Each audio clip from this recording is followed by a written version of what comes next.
Baik, Bapak, Ibu, dan semua saudara yang saya kasih dalam Tuhan Yesus Kristus, kita melangkah pada pokok bahasan yang kedua, bertajuk Teologi Penelitian, Panggilan Kebenaran. Panggilan kebenaran menulis.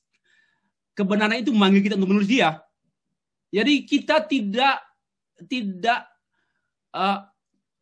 menjadi subjek atas kebenaran, tapi kebenaran itu subjek.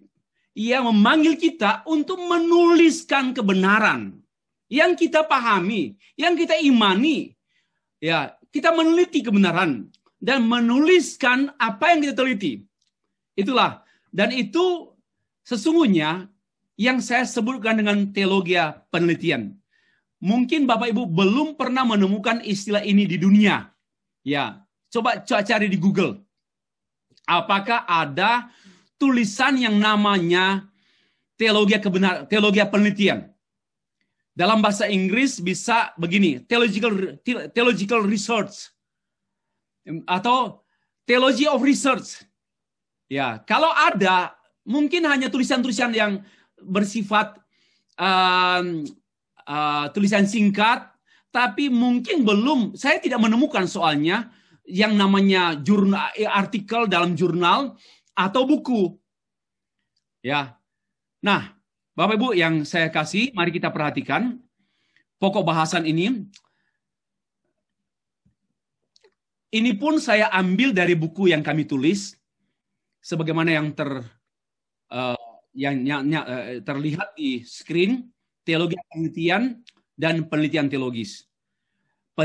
Itu bicara mengenai science and a science serta metodologinya. Tesis saya demikian.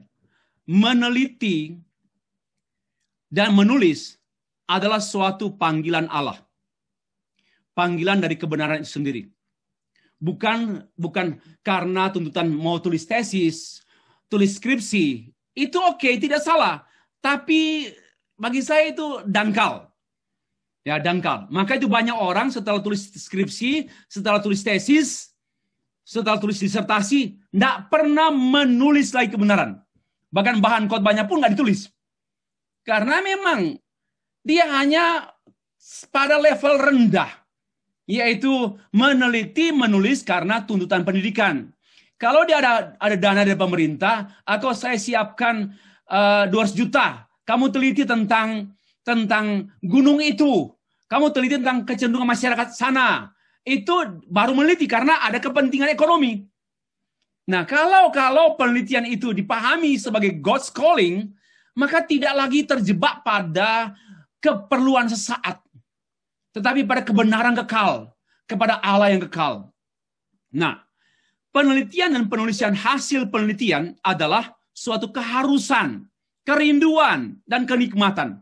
Saya sudah sedikit mengemukakan hal ini pada renungan kita, pada pokok pertama kita. Kalau dangkal itu harus, tetapi makin dalam itu rindu. Saya rindu sekali menulis. Saya rindu sekali meneliti.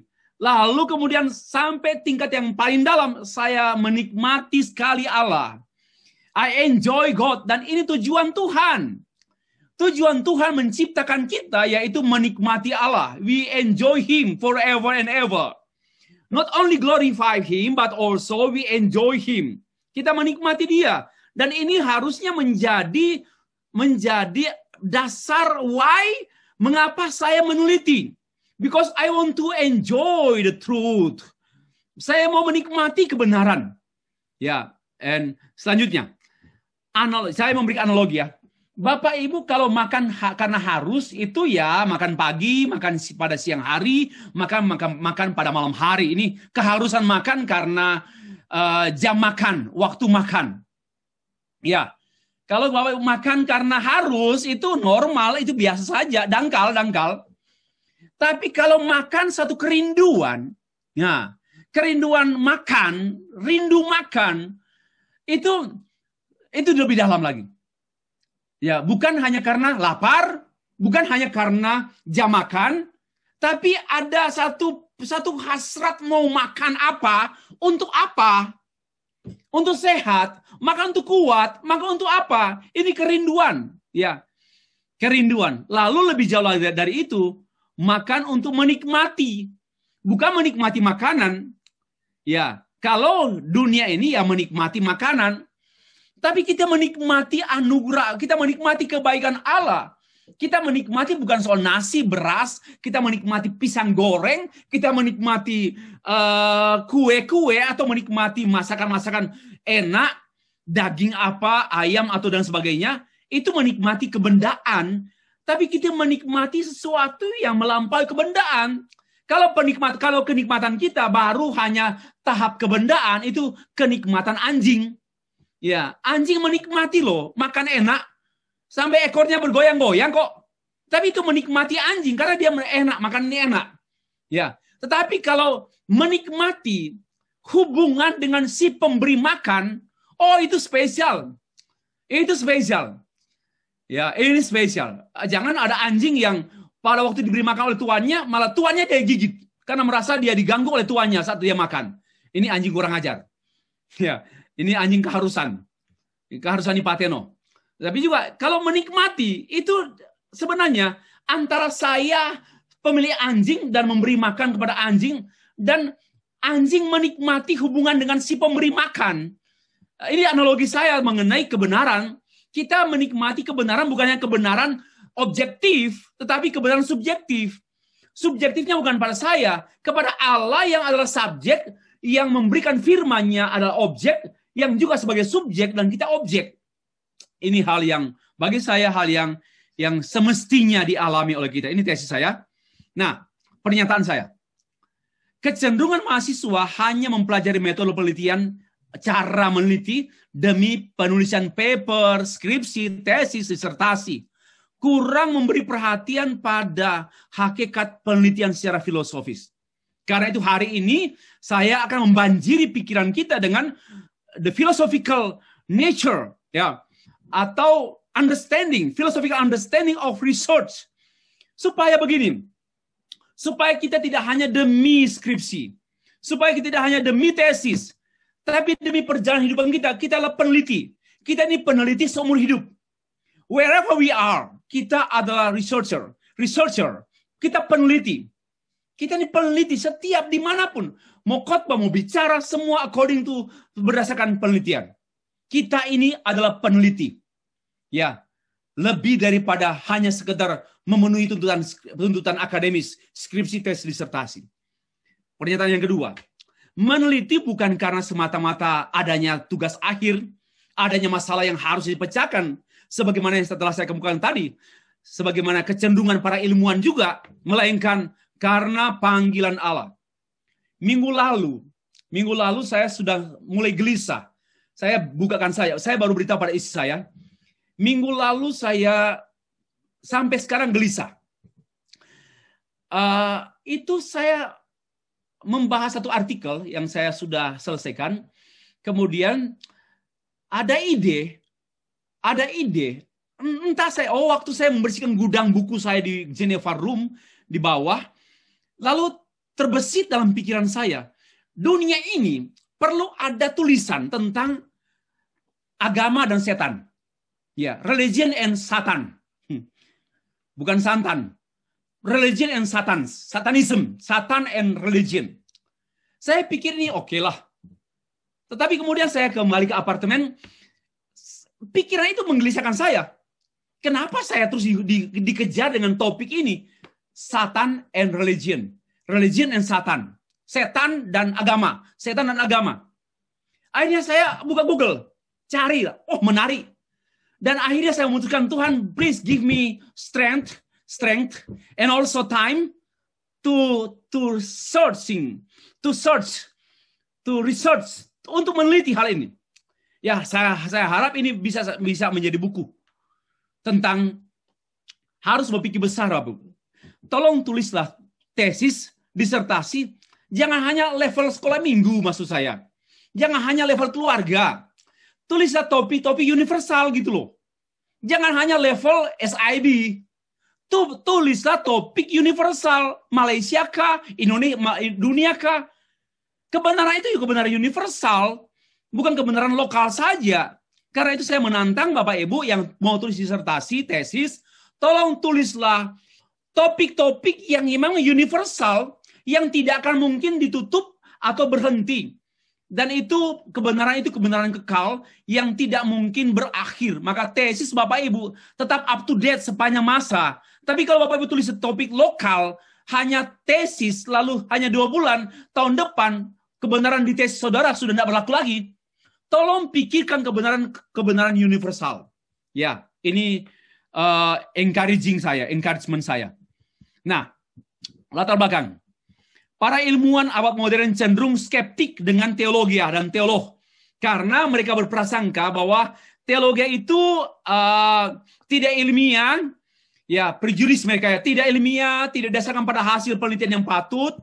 Ya, dan juga contohnya seorang pengkhotbah waktu dia berkhotbah demikian. Saudara-saudara, banyak orang Kristen melalaikan amanat mengasihi sesamanya. Mendengar ini, para ilmuwan di gereja agak terpukul. Tunggu. Banyak orang yang mengabaikan atau yang melalaikan amanat kasih. Dia langsung berpikir, berapa persentasinya? Siapa mereka? Di mana mereka? Kapan data itu diperoleh? Dan bagaimana cara memperoleh data tersebut? Ilmuwan mikir ini. Maka itu hamba Tuhan sembarang ngomong, itu betul-betul memalukan diri sendiri. Ya, memalukan. Banyak pernyataan serupa terungkap di mimbar gereja oleh para pengkhotbah, namun tidak diikuti dengan referensi penelitian, tidak diikuti dengan sumber atau dengan sumber yang akurat. Nah, pengkhotbah seperti dianggap pembohong. Inilah contoh pernyataan tanpa penelitian. Jadi penelitian itu mutlak. Ya, misalnya kecenderungan saya menyatakan bahwa gereja-gereja sudah menjadi serupa dunia. Contoh konkret.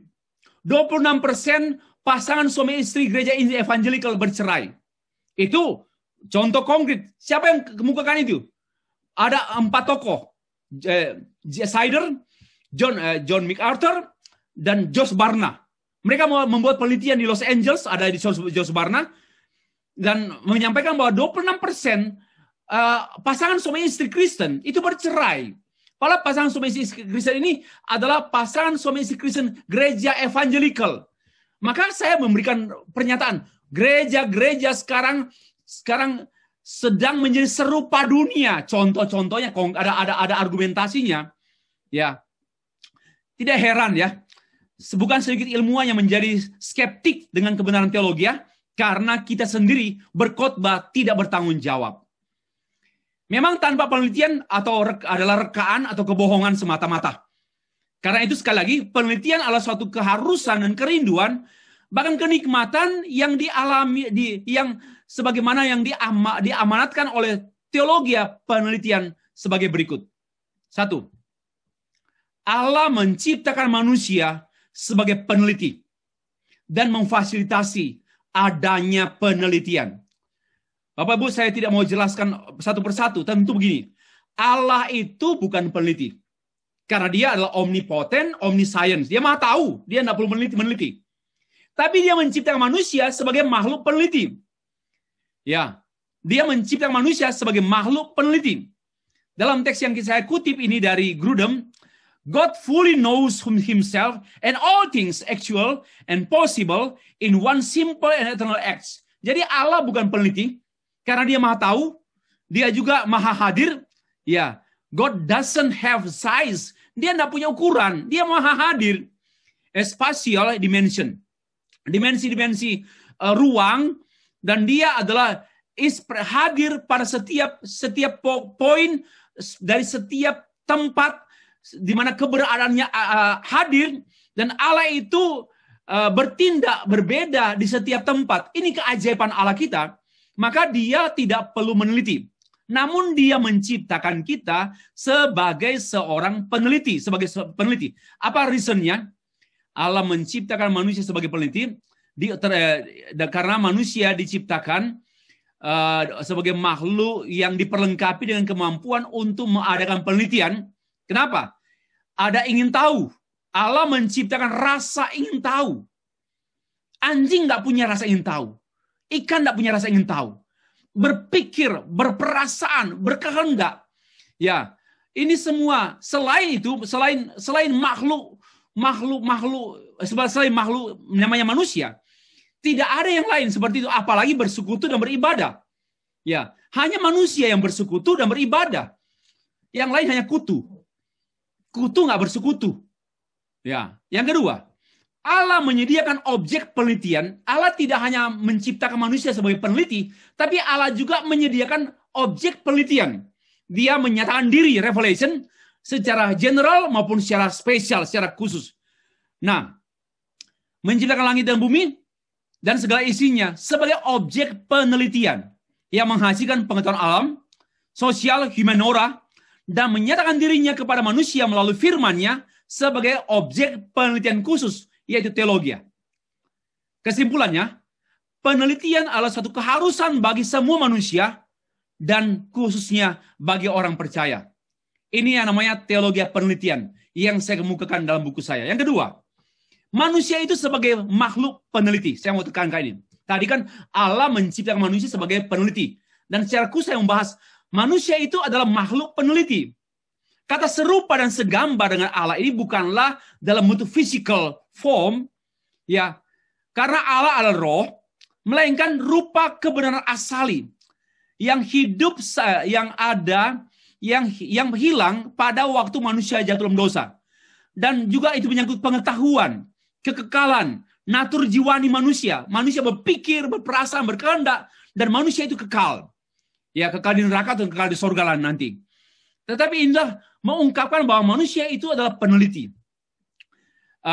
Kenapa? Manusia memiliki daya pikir. Coba saya tekankan, daya pikir, daya rasa. Daya pikir maka dia berpengetahuan, daya rasa maka dia berperasaan, daya dorong maka dia berkehendak, daya cipta maka dia berrecreation, daya hidup kekal. Itulah sebabnya manusia terus bertanya dan terus mencari tahu, curious.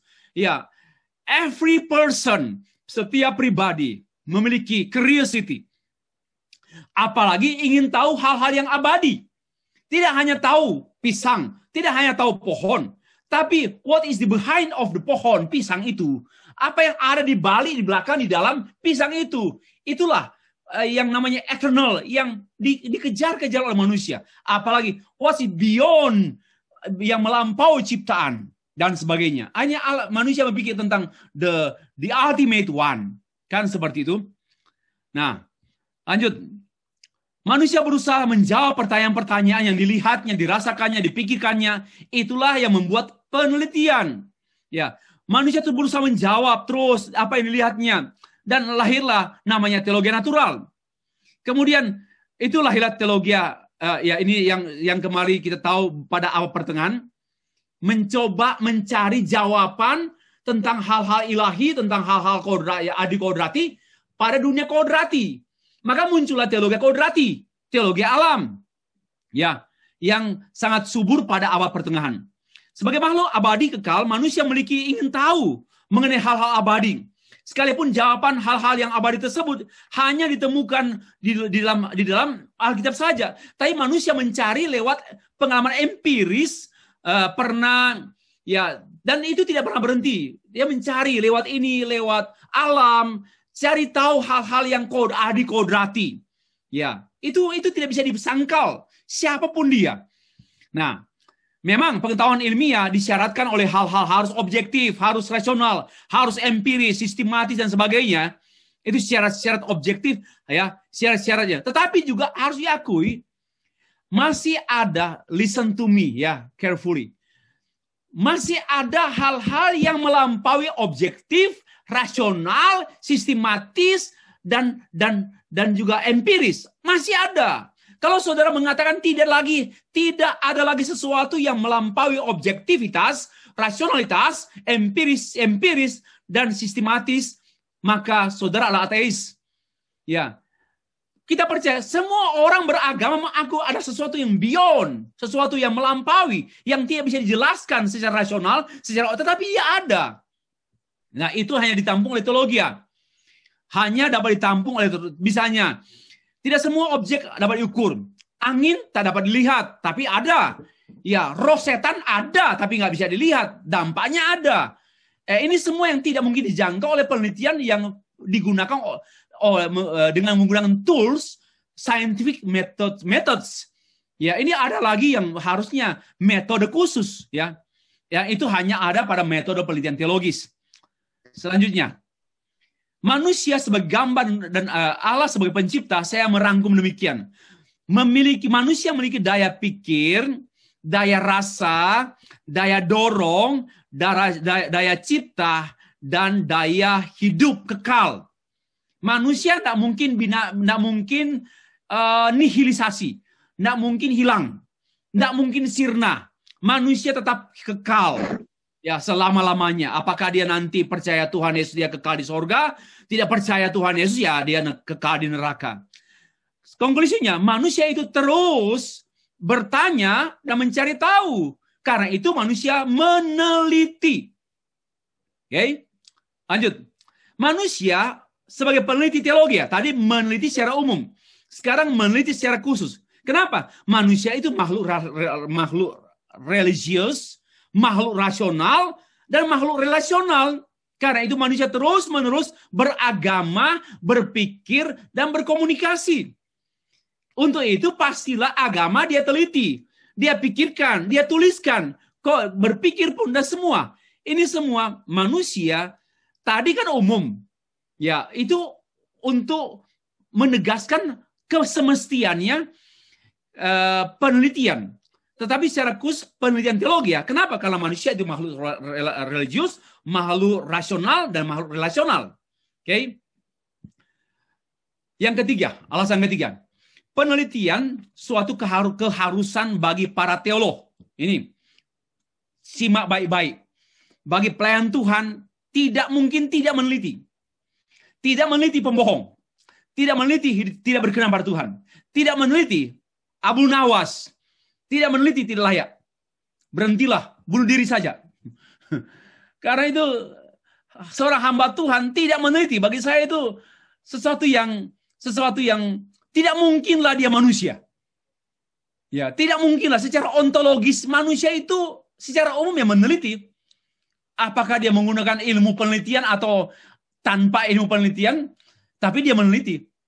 Nah, dalam konteks mempertanggungjawabkan kebenaran yang kita pikirkan, kita ucapkan, kita beritakan, kita tuliskan, perlu ada aturan meneliti. Nah, Bapak Ibu, Allah memberikan kebenarannya kepada teolog melalui proses penelitian.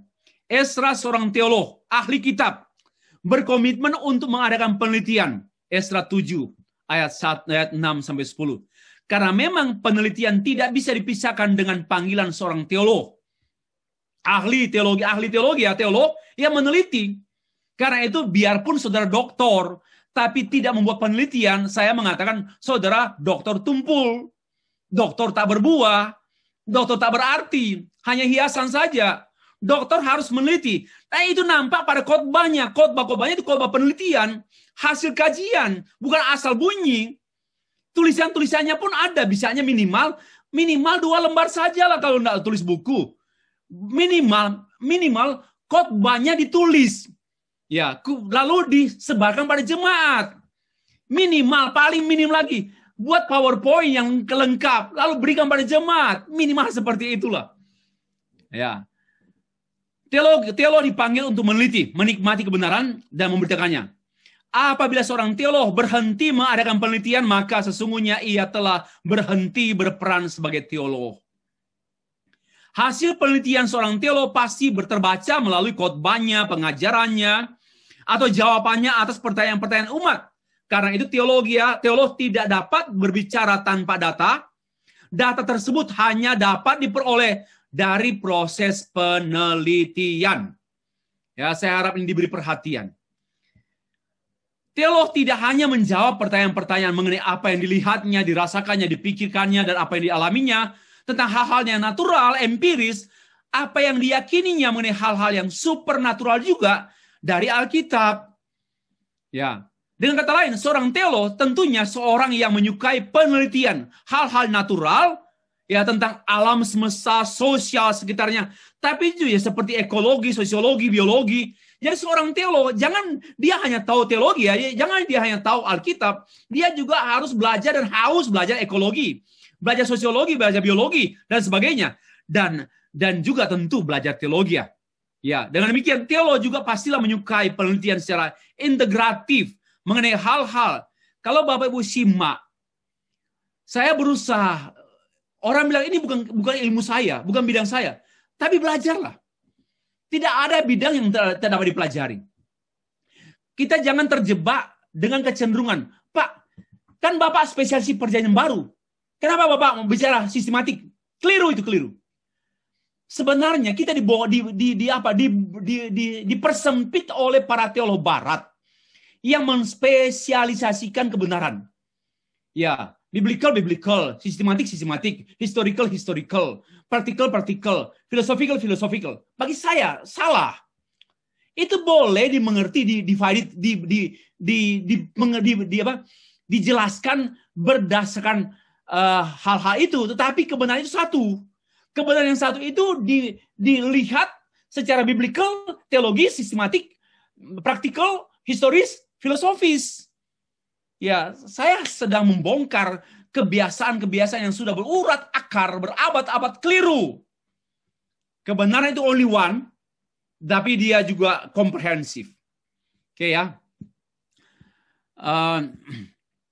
Keempat, pernyataan Allah sebagai presuposisi penelitian. Tuhan tidak hanya menciptakan manusia sebagai makhluk yang memiliki kemampuan untuk melakukan penelitian, melainkan juga ia menyediakan objek penelitian. Ya, seperti yang saya sudah singgung tadi.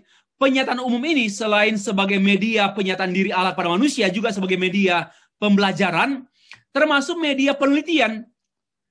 Ya, untuk manusia menghasilkan kebenaran ilmu pengetahuan, karena itu penelitian adalah suatu keharusan. Penyataan umum itu untuk ilmu, sains, tapi melalui metode penelitian. Ya. Selanjutnya, Allah menyatakan dirinya pada manusia secara khusus melalui firman-Nya yang disampaikan oleh para nabi, para imam, dan sebagainya yang tertulis dalam Alkitab. Itulah firman yang menjadi manusia dalam pribadi Tuhan Yesus Kristus. Ini penyataan khusus. Inilah sumber teologi. Dan tidak mungkin tanpa penelitian. Mengenal pribadi Allah, mengalami hubungan dengan Allah, pencipta, secara pribadi itulah berteologi. Tidak seperti ilmuwan, dia tidak mungkin mengalami hubungan khusus dengan ilmunya. Karena ilmu itu tidak ada hubungan pribadi dengan para ilmuwan. Tapi teologi memiliki hubungan intim dengan Allah yang dia mengerti, yang dia tahu, ya, dan yang dia imani, dia alami. Wow, berbeda sekali. Ya, berbeda sekali. Saya pikir lanjut ya. 5. Penelitian adalah suatu panggilan dari kebenaran itu sendiri. Ini ada 5 alasan teologi penelitian. Dan memang belum ada kajian tentang teologi penelitian. Yang ada penelitian teologis. Ya, penelitian teologis ada.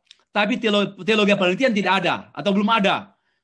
Dan saya menyampaikan 5 reasons mengapa saya memberikan argumentasi mengenai teologi penelitian. Yang kelima ini, kebenaran itu memanggil kita untuk menelitinya.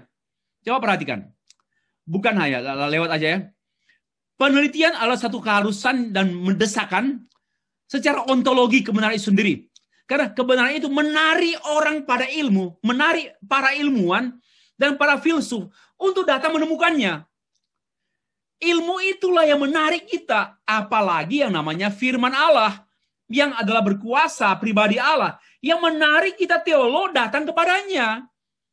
Dan tidak hanya menarik, melainkan ilmu kebenaran itu yang datang memperlihatkan, menyingkapkan dirinya pada kita. Ini penting sekali. Cara berpikir kita ya.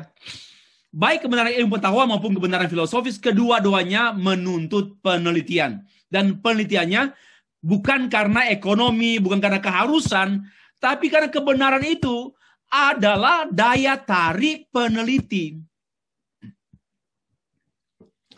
Geisler berpendapat bahwa kebenaran itu bukanlah apa yang dapat dioperasikan, yang self-consistent, bukan yang apa yang dimaksudkan, bukan apa yang berkorespondensi dengan itu, bukan apa yang relevan. Itulah yang membutakan banyak ilmuwan hanya pada kebenaran-kebenaran yang sifatnya praktikal dan sifatnya kepada pragmatis. What feels good. Dan Geisler tidak setuju itu. Kalau kebenaran hanya seperti itu, dangkal sekali. Maka itu banyak orang memanipulasi kebenaran. Coba, tidak heran sarjana, master, PhD, tapi penjahat. Kenapa? Karena tidak mengalami kebenaran, hanya mengetahui kebenaran. Kebenaran itu bukan hanya juga seperti yang dipersoalkan, yang diperdebatkan oleh René Descartes, Baruch Spinoza, oleh Thomas Hobbes, Francis Bacon, John Locke, Berkeley, David Hume, dan sebagainya, Immanuel Kant. Bukan hanya itu yang namanya empirisme, rasionalisme, dan juga idealisme. Bukan itu. Ya, bukan. Kebenaran ilmu pengetahuan terbatas hanya pada objek penelitian. Kebenaran filosofis terbatas pada kemampuan akal manusia atau ide. Kedua-duanya terbatas, tetapi kebenaran teologi itu kebenaran yang melampaui semuanya.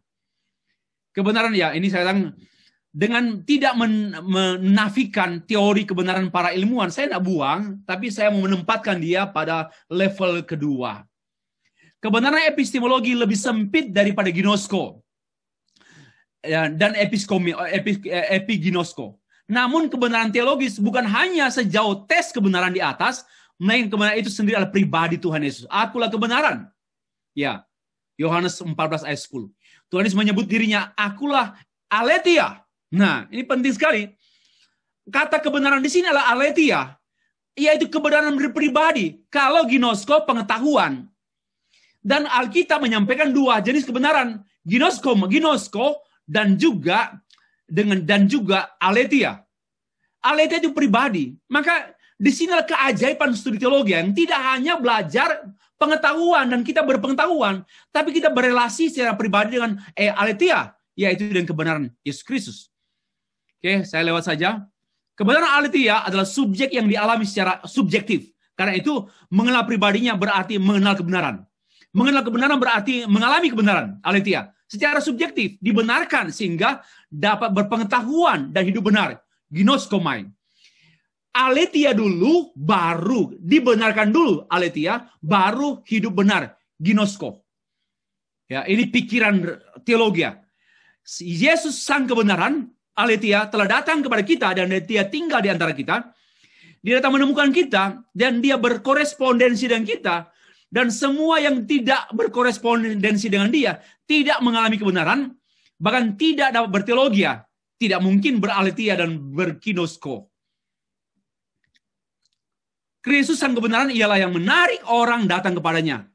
Kebenaran itu yang membuat kita menelitinya, dan kebenaran itu juga yang membukakan dirinya kepada kita. Tersingkap, wow. Bukan karena otak kita, bukan karena pengalaman belajar kita, bukan karena pendidikan kita, tapi kebenaran itu menyingkapkan dirinya kepada kita. Itu yang penting sekali dalam teologi. Dia subjek, kita objek. Arthur F. Holmes menulis begini. Kebenaran yang menggerakkan orang kepada kebenaran dan mendorong orang itu kepada mengadakan penelitian. Kebenaran itu sendiri. Kebenaran yang mendorong orang datang pada kebenaran. Dan kebenaran itu yang menarik orang untuk meneliti dirinya, meneliti kebenaran itu sendiri. Dari penjelasan Holmes ini, maka seluruh bidang kehidupan harus menjadi perhatian dan penelitian orang percaya. Bukan hanya Alkitab. Orang percaya dipanggil untuk meneliti kehidupan secara menyeluruh dalam terang Alkitab. Itulah teologi. Korespondensi teologis antara Allah dipahami dengan keyakinan. There is nothing outside of himself which he corresponds. Tidak ada sesuatu di luar dirinya yang mana ia berkorespondensi, berhubungan terkait dengan dia. Inilah kebenaran ontologis, kebenaran dari dia, oleh dia, dan untuk dia, dan daripada dia. Bagi dialah semuanya. Oke, kita lewat saja. Nah, kebenaran ini harus juga dikaitkan dengan Allah Bapa dan Roh Kudus, Roh kebenaran yang memimpin kita pada kebenaran. Yohanes 14 ayat yang ke-16 sampai 18. Roh itulah roh kebenaran yang memimpin kita kepada dirinya sendiri. So, we never to be subject of truth, but we are the object. Ya, kita adalah objek kebenaran. Kita tidak bisa menguasai kebenaran. Oh, kebenaranlah yang menguasai kita. Listen to me, baik-baik. Biarpun dia sudah jadi doktor, ahli PL, ahli PB, ahli perjanjian lama, ahli teologi, tetap kita tidak pernah menjadi subjek kebenaran. Tetap kita tidak pernah menjadi penguasa kebenaran. Kita dikuasai. Semakin belajar, semakin dikuasai kebenaran. Inilah pengertian sesungguhnya. Kesimpulan.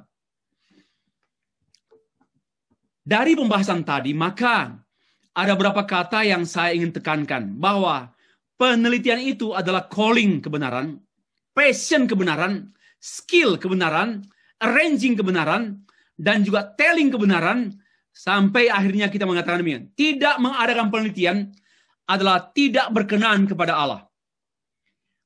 Pemberontak kepada Allah dan penuh dengan kebohongan. Tidak mengadakan penelitian adalah hidup tidak berkenan kepada Allah. Maka mereka-mereka yang melayani Tuhan di gereja, menyampaikan kebenaran, tanpa mengadakan penelitian, bagi saya tidak berkenan kepada Allah, pemberontak kepada Allah, dan penuh dengan kebohongan. Karena penelitian itu, kebenaran itu memanggil kita, ya, calling us, dan kita memiliki passion kebenaran, passion, hasrat kebenaran, gelora kebenaran. Wow. Berkecamuk dalam diri kita itu kebenaran.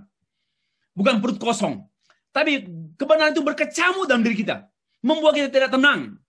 Untuk mempelajarinya terus. Dan untuk menggalinya. Saya sudah mulai tidak tenang Bapak Ibu. Sejak mungkin sudah beberapa hari terakhir ini.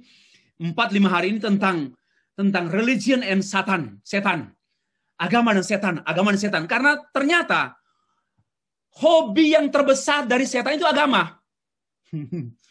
Yang hobi mainan setan yang paling dia sukai itu agama. Maka saya pikir kalau ini kehendak Tuhan bagi saya mau tulis dalam waktu singkat. Ya, di tengah-tengah kesibukan. Kiranya materi ini membuat kita berpikir lebih lanjut untuk melanjutkan perjalanan kita pada sesi yang ketiga dan keempat dan seterusnya. Terima kasih. Saya kembalikan pada moderator.